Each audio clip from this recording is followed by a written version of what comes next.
When did your music career start? My mother was a piano player in our church, and she forced all of us to take piano lessons. I have an older brother and two younger sisters, and she made us all take 6 years of piano.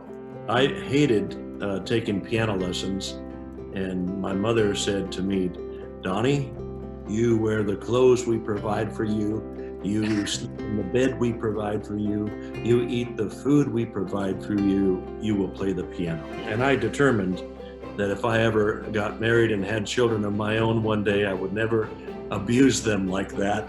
But Laura and I have 5 children, and they've all heard the same speech, and they all had to take 6 years of piano. And then I started playing violin. I have several now, but this violin, my father and mother bought for me when I was about 15 years old or so. But that was the that's kind of what it paid for my college education. I ended up.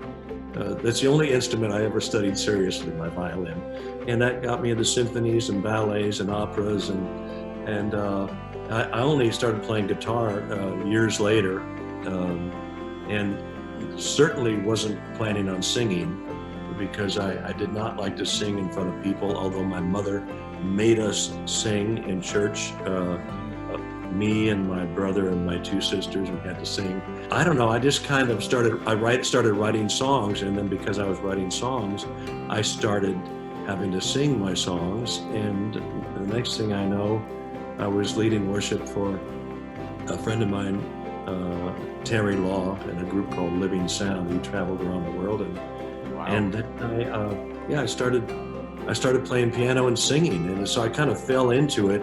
And I never intended ever in my life to be that guy on stage singing. I would rather hide in the background somewhere. Put me back in the band. God had other ideas. There was a time when I was praying about my music, and I woke up one night. This is in the early '80s, and just like a voice spoke to me and said, "Turn to Psalm 40, verse 3," and it said, "I have put a new song in your mouth, a song of praise to our God. Many will see it and fear and put their trust in the Lord."